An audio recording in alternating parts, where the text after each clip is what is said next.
right, so welcome everybody and good afternoon to all of you. I'm going to talk about who, what, where, when, how to look at your photographs, analyze, organize, and preserve. Where do we start? If you are like me at all, this is where you start with stuff. You have stuff in boxes, you have stuff on your tables, in your closet, in your drawers, under things. Hopefully, none of you have anything in your basement or attic. So what do we do with all this stuff? Where do we begin? Well, where you begin kind of depends on where you want to end. Today, I'm going to talk mainly about photographs and identifying the photographs and some of the tools that we can use to do that.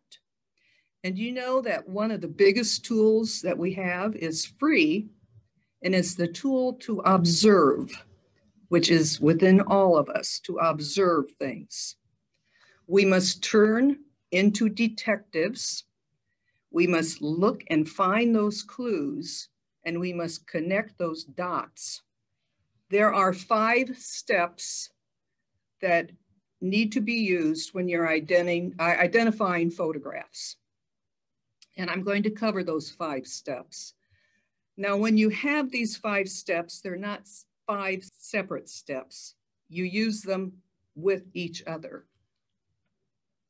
The first step is to identify the type of photograph that it is. I'm going to go through 5 photograph types, but there are more than 5 out there. But I'm just going to go through the 5 that you might have in your collection. 1839. Why is that date of 1839 up there? Well, I have a story to tell you, and there are a lot of stories in photography. So let's start this story. Once upon a time, in a country far, far away from here, by the name of France, there was a man by the name of Louis Daguerre. And Louis Daguerre had an invention, and he wanted to do something with that invention because he was mighty proud of it. So he took it to the French government, and the French government said, Louis, this is the best thing we have ever seen. It is magical. It's going to change the world. And I'll tell you what we're going to do, Louis. We're going to make it a public domain. And they did, for everybody but Great Britain. But that's another story. 1839, the Daguerreotype came into being. And this is an example of a Daguerreotype. So how do you know if you have a Daguerreotype in your collection? They're very easy to spot because they are very, very shiny.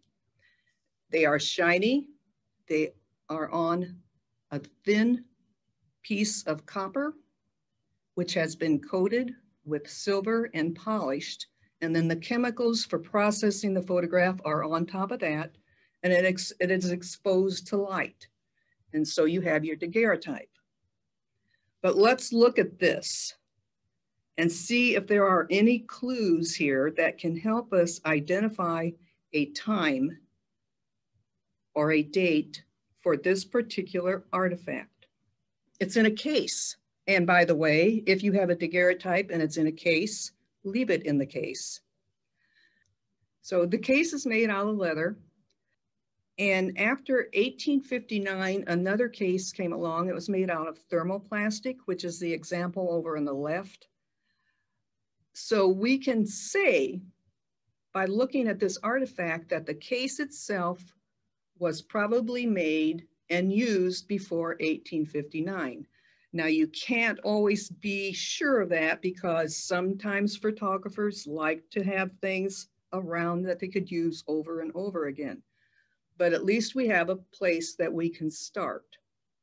But there are some other clues, and let's look at them. Over here is an embossed velvet. It became popular after 1840. This Going around the daguerreotype is made out of brass, and it's very simple, which indicates that it is an early daguerreotype. Over here, you can tell that that mat is rather elaborate. So that's a later photograph. Going around the daguerreotype is what is called a preserver. Those were used after 1847. So as you can tell, the more clues we get, the more dates we get. Now there is one more clue, and it really adds a lot to what we're looking for. Over here is a strip of leather that has been glued to the daguerreotype. That is glued to the inside and outside. It was called an inside-outside back. In 1856, there was a patent taken out for hidden metal hinges. This daguerreotype, this artifact, does not have that. So this indicates to me that this daguerreotype is older than 1856, probably. So we have sort of a date. Between 1848 and 1856, this photograph was probably taken. So what do I do when I have that information? I can get out my ancestor charts and try to match the name with the artifact. The next type of photograph we have is very, very fragile, and it's fragile because it's made out of glass. This is an Daguerreotype. Daguerreotypes were around from about 1850, and they were patented in 1854. Different photographers did different ways of putting these daguerreotypes together. Some of them have 3 layers of glass, some have 2. The image is on usually the middle one. The back is covered with black lacquer or a piece of black cloth or black paper, anything to make the image into a positive.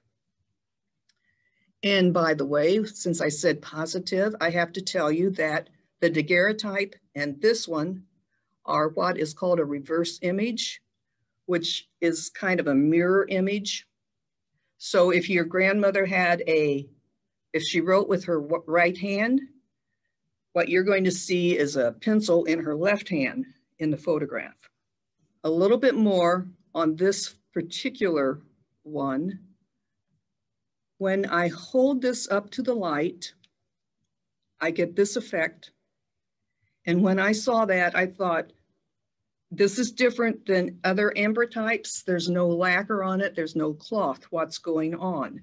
So as with a lot of things in photography, there's another path that is open to us that we go down. After some research, I found out that colored glass was used with daguerreotypes around 1858. So we have another date from which to work. Because daguerreotypes are so fragile, not only do they break, but they flake if they're lacquered. What you need to do is cut out 2 pieces of archival cardstock that is the exact measurement as the artifact. Place it between it and tie some archival linen around it. Make sure that the knot is over to the side so that there's no pressure on the middle. Place it in another envelope and write any kind of information you want on that envelope. When you're done, it goes face down into another box. Don't stack them on top of each other. And the reason why you go face down is because if they are still in the case, the glass that's on the outside may be deteriorating. So you want those face down. Next type is a tintype. And they were popular between 1854 and 1900. Here's an example of an early one. And if you notice, this one has a case around it. And the early ones, when the photographer gave them to the people, he would put them in that. But later they switched to just paper for those. Tintypes are made out of a thin sheet of iron, and they are also lacquered. The process for doing a tintype is the same as an embertype, except the tintype is not quite as fragile. This is an example of a tintype, and if you look at it, you'll see that this was quite a mess when we got it. And also look at where the glass was actually protecting, how much of a difference there is between that area and the rest of that area. This is also an early tintype. This is a tintype.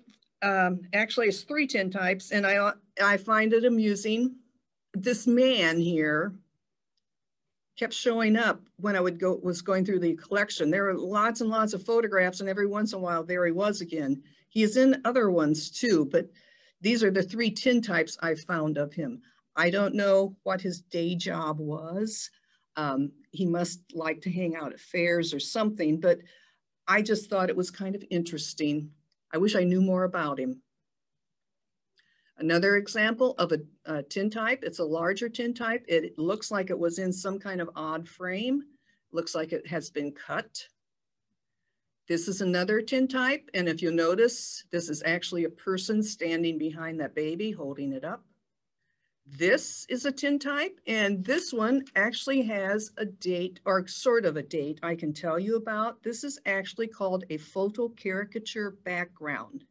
This is what you might see in a fair where you go and you stick your head through it and everybody has kind of a laugh because you can be this person or you can have muscles. But a man by the name of Cash Coolidge, and those are Cash with a K, took out a patent in 1874 for 158 drawings that he did, and he sold them to photographers. So you can put a date on this sort of at least it has to be after 1874.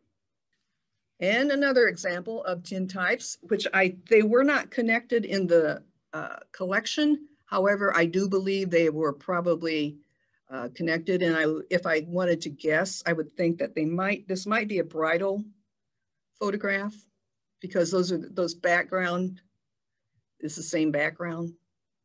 So tintypes. They might also be called ferrotypes. In the United States, they are called tintypes. We have 2 more types out of our 5 types to talk about. They are both paper that have been mounted on cardstock. The one to the left is called a carte de visite or a CDV. It was created around 1859 and lasted to around 1882. They are 2 3/8 by 4 1/4. Now, the thing with that size is that the early ones may or may not be exactly that because photographers cut them out themselves. Over to the right is a cabinet card. It is 4 1/4 by 6 1/2. And you may have a lot of these in your collection if you have. They were very popular. So those are the 5 types of photographs that you probably familiar with. And if you look at these dates, you will see that they do overlap. There are a lot of things in photography that overlap. So it is possible to have a person in your family that may have taken a photograph in every single type that's out there. You just never know. So we are done with number 1, step number 1. Step number 2, who was the photographer? These are cabinet cards. And if you'll notice, there are names of the photographer on these cards. There's also the address. And some CDV cards have those too. They are on the front. Some even had information on the back. So when you have cards, look at the front and look at the back to get information. Why is this important to you in finding out the identity of these people? Because you can go to a city directory And you can look up these addresses and see when that photographer was at that address. There are also online lists of photographers that give you information on them. You can even look them up in the census to find out dates, because dates are what you're looking for. Now, this is an example of something, since we're talking about photographers, you may or may not have ever seen one of these, is a gem tintype. This is a tintype. This is a cartouche design, but this is what we're going to look at. This is about the size of a penny. And the card that it's mounted on is probably just a teeny bit bigger than a CDV card. But there is, on the back, there is a ton of information just waiting for you. Up at the top, we have a name. Someone wrote his name on there. This is Elias Goodenow, and he's from New York. And he can be found in the 1860 census, because I looked. Down at the bottom, written upside down or stamped upside down, is the words, "Made with Wings Patent Multiplying Camera." As I said before, photography has a ton of patents.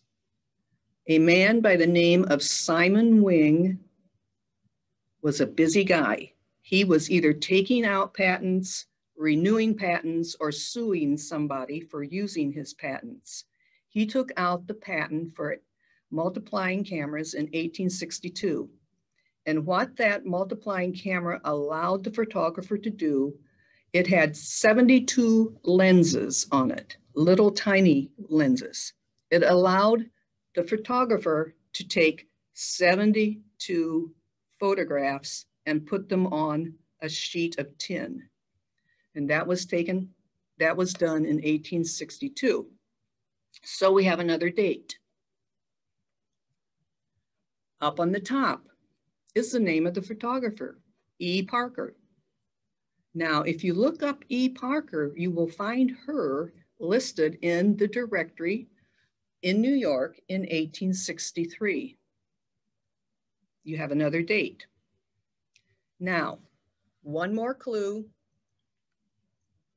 When I was looking up Simon's patent, I found another one accidentally by Simon. It was a patent that he took out in 1863 for a paper mount, and it instructed how to cut slits in the cardboard and stick the photograph through there. But that was taken in 1863. So you can put a date on this photograph now of around 1863, probably up to 1865. These photographs, or this type of photograph, was popular during the American Civil War, but afterward, it wasn't quite so popular. So always look at the front and back of photographs. You'll find a lot of information on both of them. Over here, I want to draw your attention. This is a CDV. This is called a revenue stamp for photographers, and it was created during the Civil War to help pay for it. If you've got one of these on the back of your photograph, and they are not postage stamps, these are revenue, and they come in different colors, you can be pretty sure that the photograph was taken between 1864 and 1865, because photographers only had to use them for 1 year. Step number 3, settings and scenes. When you look at photographs, look at everything in the photograph, not just the person in it. Identify that car. When did that car come into being?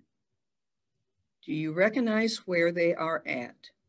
What is the season? Is it summer? Is it winter? Is it fall? Is that building still there? If the building is there, can anybody identify it? And what is that they are on? What kind of a bike is that? Look it up and see if you can find when that bike was made. And while you're there, don't get distracted. Make sure if you see a landmark in the background, you identify it as a White House or whatever might be behind all those trees. Studio portraits. Look for things in studio portraits. The lovely fringe chair, which a photographer could buy for $15, was patented in 1864, and it was popular till around the mid-1870s. Wicker furniture was popular in the 1890s to around the 1900s. So look for that in your studio portraits. Step number 4, clothing and hairstyles. And I will preface this before we even look at any of them by saying, make sure you have a good reference book or a couple of them when you're looking at clothing and hairstyle. Always remember, things overlap, decades overlap. Not everyone can afford certain things. Not everybody wanted to wear some things or wanted to style their hair certain ways. So clothing and hairstyle is kind of a squishy, wishy-washy thing. So be very careful and don't base everything you see on just clothing and hairstyle. So let's look at some of them. There are certain things that should be a clue to some of the decades, like in the 1859s to 1869-ish. Look for the women with the full skirts, with the ones that have the petticoats or the hoop skirts underneath them. That should tell you what the decade is. Men have these long jackets, so that should put it in a category. If you look at it closer, though, there are a couple of other things. Up here in the top left, these women have these interesting shoulders. This indicates that these photographs were taken early.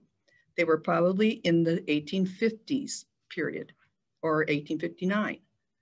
Down here, this woman, her skirt, if you look at it closely, it's starting to drift to the back instead of being completely full.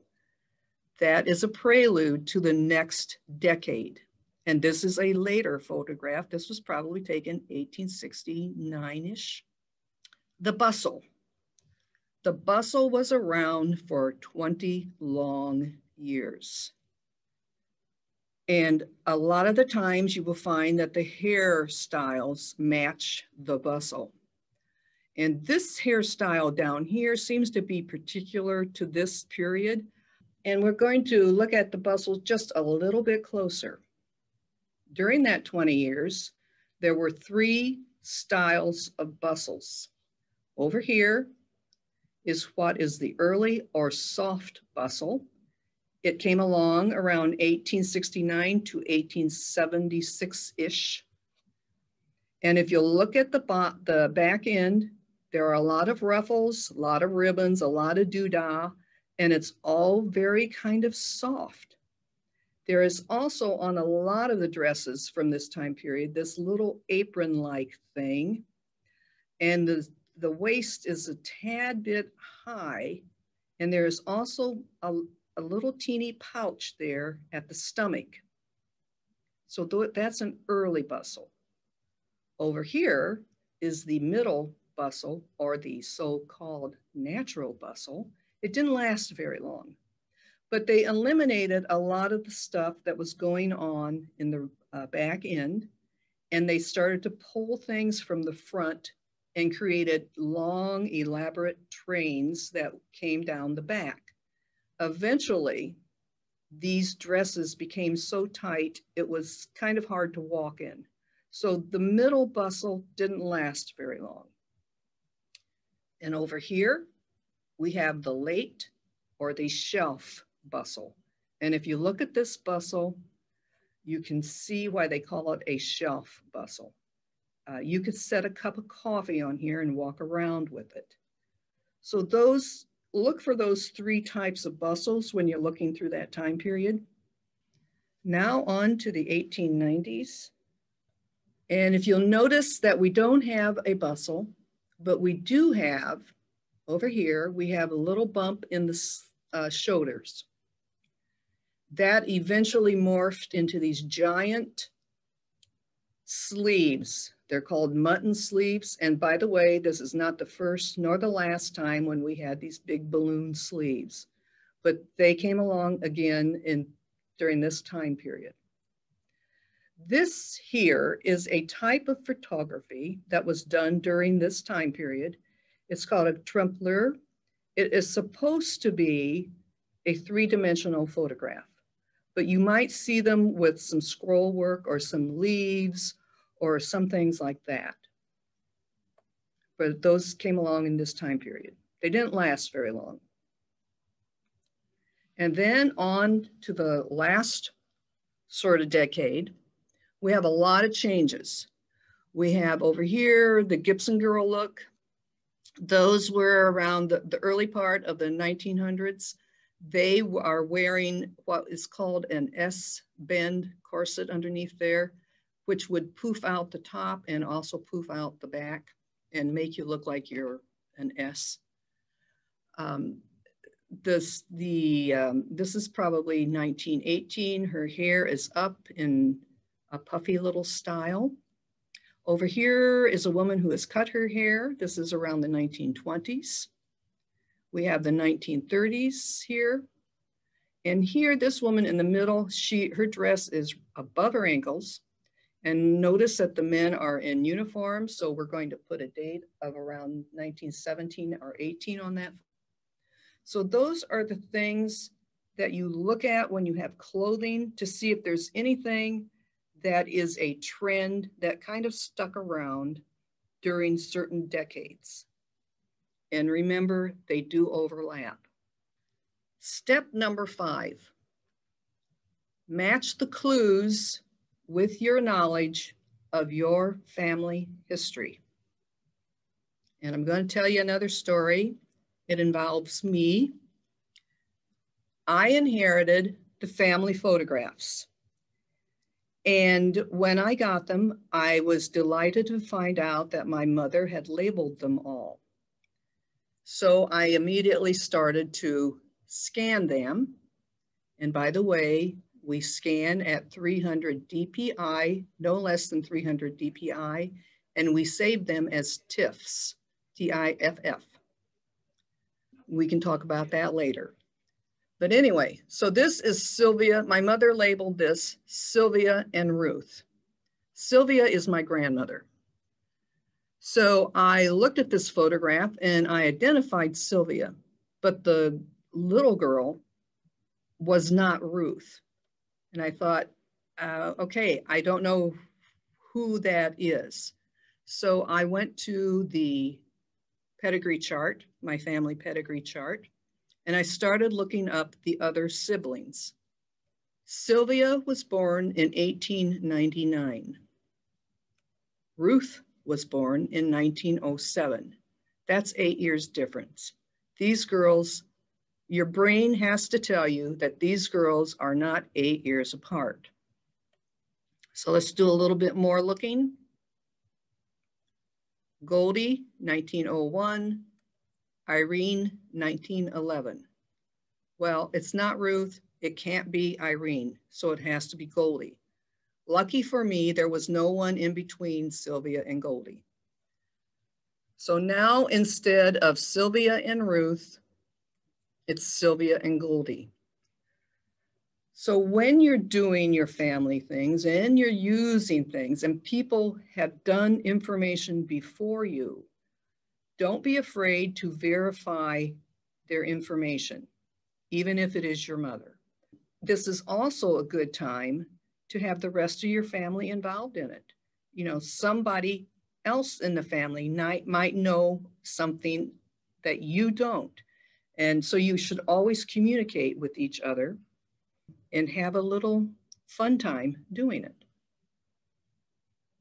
So those are the 5 steps. So let's go on to another tool. A tool, Google. Google can be your friend. Just make sure that you verify what you find on Google. This is a photograph from one of our collections. On the back is a bunch of names, but I don't know what city, county, state, or country they're from. I do not have a photographer.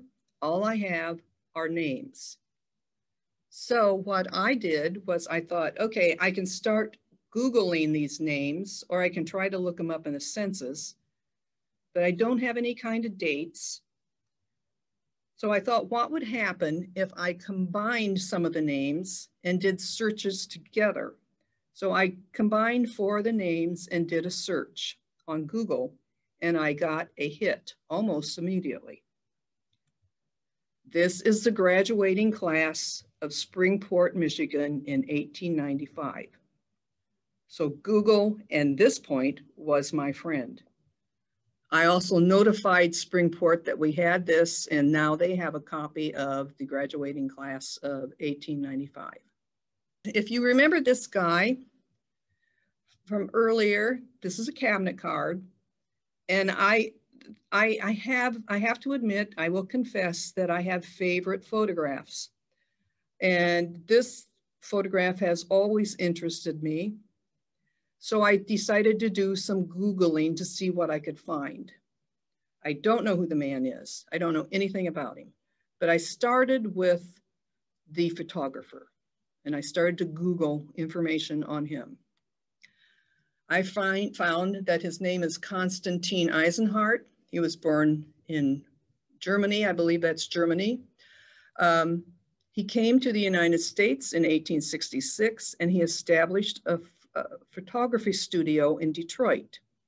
He was at the address of 204 to 206 Randolph between 1880 and 1898.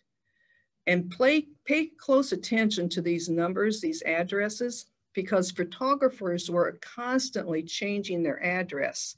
And every time they changed their address, they changed their cards. So you can really get a big clue on those addresses that they use on those cards.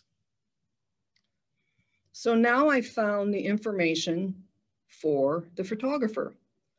So what about this person? I did some inquiry around with some of my colleagues, and I thought I would still investigate because a few of them suggested that this might be a Shakespearean actor. I didn't buy that. So I thought this looked more like a religious garb. So I did some Googling of religious ruffs. And this is what I found. I found that this outfit, I found a match that this outfit that he is wearing was worn by the bishops of St. Peter's Danish Evangelical Lutheran Church. So I did some more searching, Googling, and I found that a number of them came and moved into Detroit in 1874. And they established a church there in 1882. That's a lot of information to get from Google. I also found that that church is still there, although it's no longer part of the Lutheran Church. And I did one more search. This time I did a Google map, and I found out that it's only a 15-minute drive from the church to the Randolph Street where the photographer's studio was. So this is sort of an ongoing project with me because I still want to find out who the man is in there. But this is a lot of information, and it's a lot of clues that I have that I can build on. This is another photograph that's an ongoing project, and there are a number of clues in this photograph. And when you're doing things like this, you want to look at the sections that you see in the photographs. Over here is a Fox typewriter, which went out of business in 1920. Now, sometimes when you get a clue, it doesn't really help because this man's outfit is not, it's older, it's newer than 1920. So let's look back here. Back here on the wall is a calendar. Too bad it doesn't have a year on it. It does have January 31st, and up at the top, there is a train, and that's a steam engine. Out the window is a car. I can make out that it's not any kind of a Model T or Model A, and it's got rounded fenders on it, so it's a later car. I am not a car expert, so I can't really tell what kind it is. But there is another clue, and it's over here. Right here is another calendar on the wall. When I did a close-up of this area, I discovered that it's a train, and I was able to identify it as the Zephyr train that came out in 1935. So that's a pretty good date there of 1935 to keep on working. But so I'm going to place right now this photograph in that date of 1935. I'm assuming that either he liked to have calendars with trains on them, or this is probably maybe some kind of train station or depot, but he could just like trains. So we're going to say that this probably was taken sometime between 1935 and 1940, maybe. Look, now it's time for you. I'm going to show you some photographs. And if you've seen these photographs before, you cannot cheat. But you are going to look at these photographs. I'm going to leave them up for 6 seconds. And then you need to go in and tell me what you think you saw. So you ready? Here we go with the first one.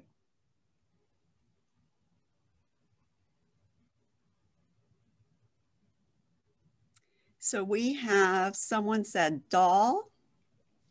Okay. Family photo. Okay. Weird shaped tie. Family playing game. Lap sitting. Mutton sleeve. Humorous pose. Oh God, they're going so fast. One chair. A short fat tie. Okay. Yeah. Students Okay, well, in front of a school. okay, let's look at what we got and let's analyze this. We're going to analyze it based on the clues. So we had someone mentioned the lovely tie, right? A number of people mentioned that. I think someone mentioned the dowel. Yes. And people on one chair. Yes. Okay, now if we're going to analyze this, we need to analyze everything. We need to observe what's over here and look at the trees. That there are, I'm assuming there are leaves on the trees. We just don't know what color it is. So we don't know if it's really summer or fall. I am assuming because he has his sleeves rolled up that it's warm. So it could be spring or summer. And he does have a really interesting tie. Isn't that an interesting tie? Anyway, a closer, and by the way, everyone, I don't know who these people are. This is another one of my favorite photographs, and I like it because they're all having so much fun. If I look at these dresses, this is a big clue as to the date. I do not see any bustles. I don't see anything that indicates that they're wearing an S corset. I do show, even though they're setting down, it looks to me that if they stood up, you could still see their ankles maybe. So I'm going to maybe place this in a date of 1917 or 18 or 19.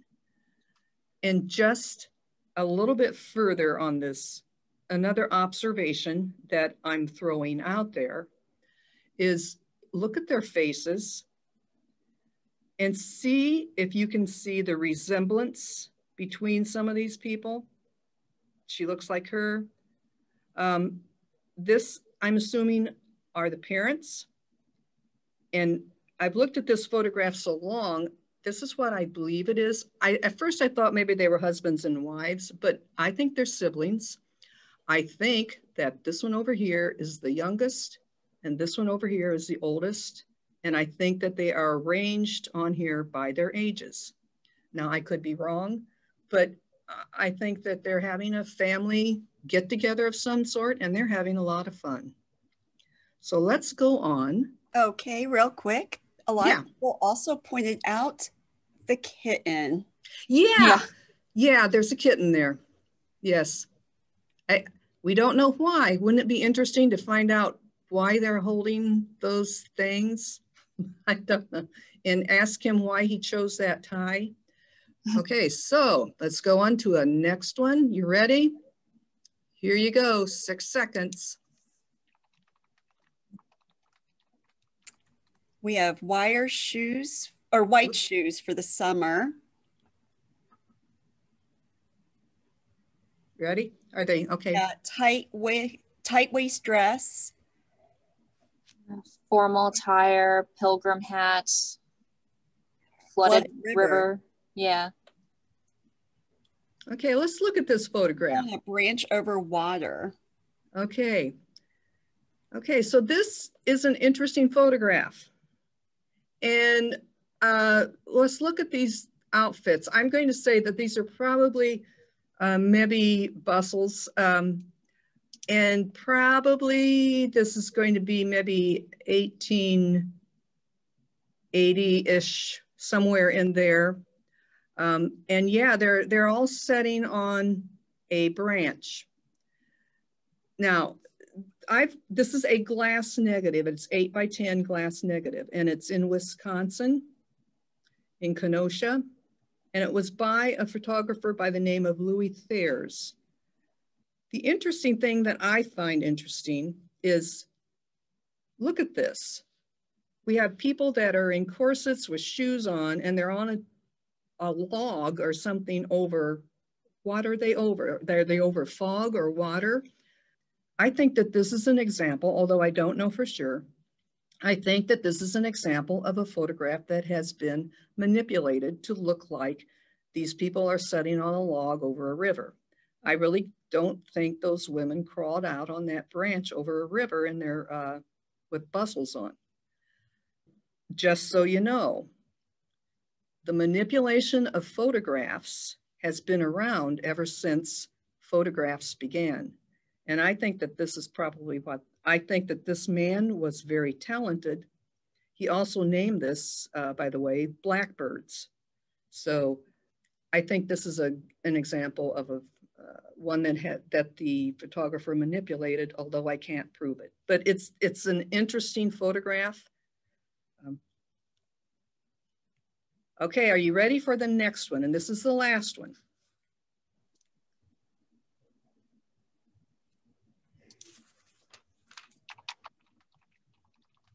Okay, what'd you see? Train in the back. It's an Otis train. Oh, somebody's, ooh. Train, car, oils, luggage, oil tank. Ankles are showing. Family of color. A snood hat. Oh. Power lines, 1920s. Okay. Farewell Sunday picture. Okay. That's some pretty good observations here. So let's look at this. We've got the suitcases. There's a train here. So we're assuming that, I'm assuming that they're close to a train station. There are leaves on that tree, although we don't know what color it is. We have, someone mentioned the hat, and that is the giveaway here in this photograph as to what kind of date we can put on it, because this hat was worn in the 1920s. So now this photograph comes with a story. The lady in the middle, her name is Thelma Scott. This is 1924. And she is at the train station. with her parents, her family, and her friends, and they are there to wish her well because she's going to take a journey. This is 1924, and Thelma, a woman, is going to college. And that story has been passed down and connected to this photograph by her descendants. So that's the story of Thelma Scott. And why do we care about that story? Because it is a connection that her family has to her. When I look at photographs, I think that they are very powerful things. We all can look at a photograph and we can connect to it.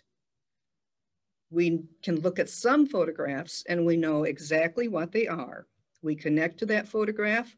We also share that history. There are other photographs that still have a history to it. And as the years go by, maybe that history changes a little, but we all can connect to it. We all know what it is. And we connect to that photograph and we connect to each other with it.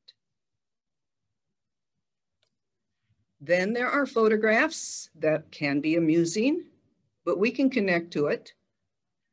We can see, maybe if we were there at that time period, the excitement that everybody shared at a new invention that had come along. So photographs connect us to our past.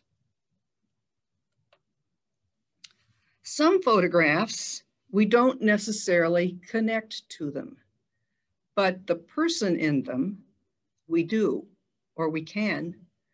This is Sarah Bernhardt, and she has a number of stories that have been written about her, so we can connect to her. And why do I say anything about connecting to photographs? Because we have stuff, but this is more than just stuff. This stuff is our history. And if it's family stuff, it is our connection to our family. So we can connect to this and we can organize it and preserve it, and we can write stories about it. And those stories can be passed on to other generations. So I encourage everybody to get your stuff and to organize it in a manner that you are comfortable with, and then to write down the stories of these people so that everybody can connect. And that is all I have.